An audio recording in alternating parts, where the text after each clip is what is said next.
Good morning, my dear 11th grade students. Welcome to this, your English class. Today, I am going to show you what we are going to be doing today and next class. This is the class overview for this week. We are going to start today with session number 1 and we are going to continue working on unit 19. Okay, first of all, I am going to start explaining the grammatical aspect, and it is going to be related to the subject and verb agreement. In this video, I am going to explain this topic for you. Okay, and after that we are going to continue with some vocabulary, and this is going to be related to the plural nouns.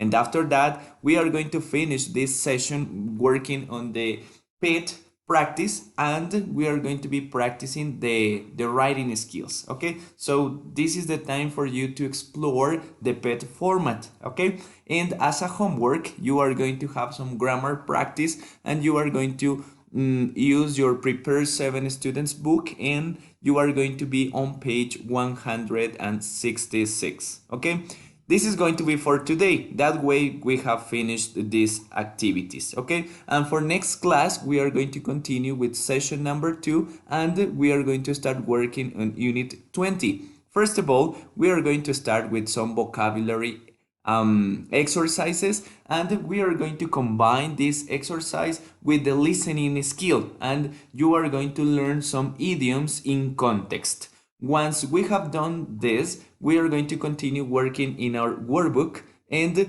we are going to have some practice on this vocabulary. Okay, and finally we are going to have some pet listening test. This is going to be carried online. For that reason, pay attention and be prepared for this. Okay, very good. So I am going to start with the grammar explanation, and as I already told you, the topic for this video is subject verb agreement.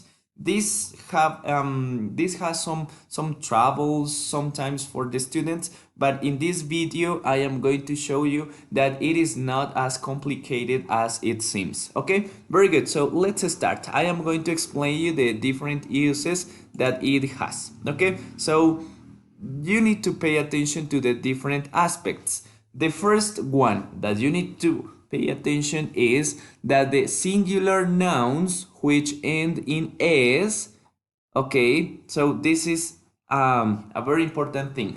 Those are singular nouns and they end in s, but they are considered singular, not plural. Okay, for that reason, a number of English nouns end in s, but they take a singular verb. Okay, let's see some examples in here. Some common words are like crossroads. As you can see, they end in s. Means, when you refer to the method or the way that you do something. And the news. Okay, so all these words end in s, but they are going to take a singular verb. For that reason, I have included this example for you. The news is on TV tonight at 7 p.m. Okay, as you can see here, this is a word with s, but the verb in here is a singular one. Okay, very good. Let's see some other words. Some sports, for example, athletics, gymnastics. These words also end in s, but they take a singular verb. Let's see this example. Gymnastics is a very demanding sport. Okay, as you can see in here, this ends with s but takes a singular verb. Okay, very good. Let's see more words. Some academic subjects, for example, maths or mathematics, physics, politics, and economics. Okay, let's see this example. Mathematics is my favorite subject. Again, it ends with s, but it takes a singular verb. Very good. And let's finish with some countries. For example, the Philippines, the United Arab Emirates. Okay, in this case, they have the s in here, but they also take a singular verb. For example, in here, The Philippines is the place where I was born. Okay, so pay attention to this. When singular nouns which end in s, they take a singular verb, as you could see in these examples. Okay, let's continue with the other case. Here we are going to have words like everyone, anyone, someone, and all these words that are in here. For example, it is the same to say anyone or anybody, everyone, everybody, someone, somebody, no one, nobody. Okay, all these words take a singular verb. Okay, so pay attention to the examples in here. Someone is knocking the door. Someone is knocking the door. As you can see, this is the word and you have the singular verb. Let's continue. Nobody likes the food served in this place. Again, it is take as a singular noun. Okay, so for that reason, we need to include the s because it is considered like third person. And let's continue with this example. Everybody knows this topic. Again, it takes a singular verb. But it is important that you take into account in this section that as they refer and also as they take a singular verb, they are referred to by plural nouns. Okay, let's see this example. Is anybody in here? No, they haven't arrived yet. In this example, you can see that in here they take a singular verb, but the connotation that it has is referred to the plural form, okay? The translation into Spanish would be like this. ¿Está alguien aquí? No, they haven't arrived yet. No, ellos no han llegado todavía. De pronto pregunta, ¿hay alguien aquí? De pronto uno cuando está en las clases puede preguntar esto, cuando llega al salón de clases y pregunta a alguien más, ¿ok? Y se refiere este anybody a los estudiantes y por lo tanto cuando responden dicen no, ellos no han llegado todavía. ¿Quiénes? Los estudiantes, ¿ok?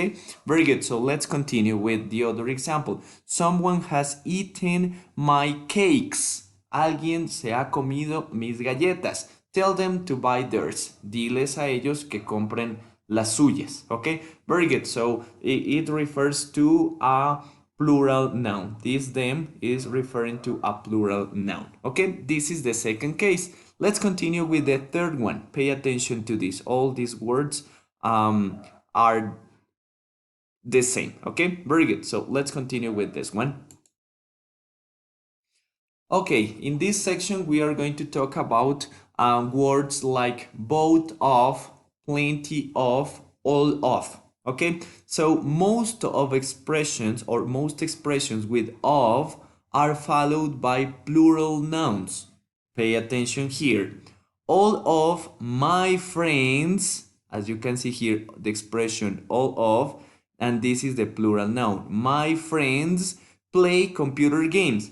As this is a plural noun, friends, amigos, the verb needs to go in the like a plural verb. Okay, very good. So this is the second example. Both of my cars are in the garage now. Both of is the expression in my cars is the plural noun. For that reason, we need to take in here a plural verb. Okay, very good. Pay attention to those examples. Okay, but some expressions can be followed by a singular or plural noun and take a plural or singular verb. So in this section, we are going to pay attention to the examples. It is important to take into account that they can be countable or uncountable nouns. For example, the majority of people like this game. Okay, so you have the expression the majority of, and people is a plural noun, countable. So for that reason, you have here this one. This is the plural verb. Okay, so in this section, you are going to have a lot of noise. This is another example. Is made in the streets nowadays. This is the expression a lot of. And noise, this is a singular noun, uncountable, and for that reason you need to take in here a singular verb. Okay, very good. So pay attention to these examples in here. And we are going to finish the explanation with these ones. Pay attention to the collective nouns. For example, nouns which can take a singular or plural verb include words like band, class, club, family, government, group, staff, and team. All these words can take a singular or plural verb. Okay, let's see some examples in here. My family is traveling abroad. Okay, and my team plays soccer very well. Okay, very good. So this can take a singular. Okay, so my team, only one thing, my family all together. Okay, but when we think of them as a number of individuals, we usually use a plural verb. Okay, when, for example, when we say my team are playing very well this season. Okay, so this is a plural verb because we refer to the team as all the individuals that are playing in that team. Okay, and my family often argue about politics. In this case, again, we refer about every single member of the family. So for that reason, the verb is a plural one. Okay, very good, my dear students. That was all the explanation that I had for this topic. So I hope you have enjoyed my video a lot, and thank you so much.